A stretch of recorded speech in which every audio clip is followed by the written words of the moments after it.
Joining us at this point is Major Mohammad Ali Shah, defense analyst. We also have Ambassador Achal Malhotra, former diplomat, joining us live. Harpal Singh Bedi, senior sports journalist, is live with us on the broadcast. Professor Madhav Nalapat, editorial director of the Sunday Guardian, is joining us as well. Mr. Mohammad Ali Shah, is there any space for religion and politics on a sports arena, on a sports field? It's not the first time that the Pakistanis have done it.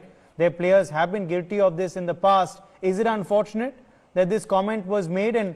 And just explain to us what really the intention was of saying kufr toot gaya kya? It was not just unacceptable, it is highly reprehensible, and I think the ICC should take a serious note of it.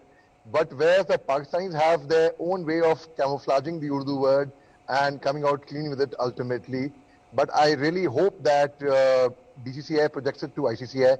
I have worked closely with BCCI and ICCI for 2 seasons of IPL matches as a city coordinator. And let me tell you, both BCCI and ICCI are very, very strict when it comes to rules, regulations and following the norms. And any complaint being registered against anyone, strict inquiry is made immediately. So I hope they would make us an immediate inquiry on this as well, because Bashir Khan, it's so unfortunate and it is ridiculous and shameful. He is a second generation cricketer, professional cricketer. Majid Khan, his father was a legend. In fact, in his time, for that matter, he locked horns with Imran Khan in that regime. And now when he is, after playing cricket, when he is making such statements in a commentary, I think in fact the Pakistani cricketer, in fact, Babar Azam, he should have also been responsible in. Yes. He also was laughed it off saying खुदा की मर्जी है. He could have been responsible enough and saying that नहीं ऐसी नहीं. और आप उर्दू के जानकार हैं, आप खुद मुसलमान हैं मोहम्मद, तो आप ये समझते हैं कि किस इंटेंशन से ये कह रहे थे. ये कुफ्र टूट गया का मतलब क्या होता है, आप जरा बताइए हमारे दर्शकों को. Tell our viewers what were they trying to suggest. Anybody who has read the Quran Sharif would know that kufr toot gaya means the disbelievers of Allah, or of what the Prophet Muhammad had said, the disbelievers. So they are definitely being communal, and the intention behind this was nothing but to tease.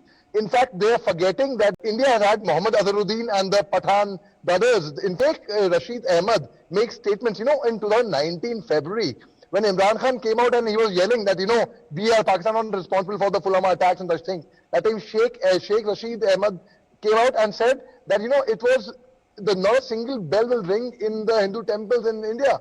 I mean, how ridiculous is that? It is really, it makes my blood boil. And he also said, not only 22,000 crores of the Muslim community, even 30,000 crores, which includes the Muslims of India. Who is Sheikh Ahmed Rashid to even say that? Who is Sheikh Rashid Ahmed?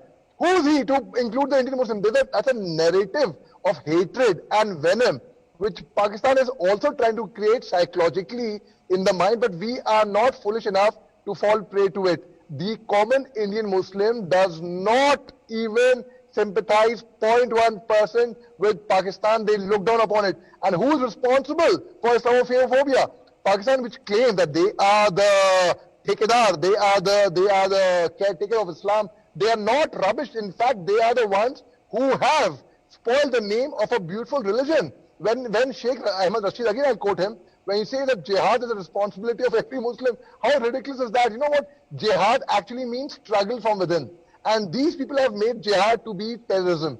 So I wrote an open letter to Jaish-e-Mohammed, the terrorist outfit, immediately after the Pulwama attacks, which was covered very widely. In fact, the reason why, because I slammed Pakistan with logic in the right way. I slammed terrorism the right way, and it is very unfair to get communalism in cricket. But in fact, why not Danish Kaneria, the Pakistani cricketer, it is a very bigoted society. He came out clean with it, and he said that, he's got witness that he was discriminated against in Pakistan in being a national cricket level player. So you can imagine if that is happening in Danish Kaneria, whose father, who was actually a wicket keeper during Imran Khan's regime, second generation again. So if he could experience, and Danish is a very Muslim sounding name if you think logically. So obviously he has experienced something really bad, which made his parents also name him Danish Kaneria to camouflage and hide his identity in a way. And Pakistan, it's very unfair because cricket is a gentleman's game, and it's very, very unfortunate when you see second generation players like this who are now commentators, and this thing, I think ICC should really make a solid note of this and take action against the commentator there. Yes, however, to bring in religion, to bring in politics, to communalize it, as Muhammad Ali Shah just said. Major Khan is absolutely right. This kind of a thing would not happen in India. Major Shah said it goes completely against the tenets of Islam itself. You're right, and the Pakistanis have been known to do that earlier too. Yes, to say kufr toot gaya, to say ki kafiron ki haar hui hai, to imply that non-believers have lost in a cricketing context, in a sporting context, is really in bad taste. Let's leave it at that. My thanks to our guests for joining us.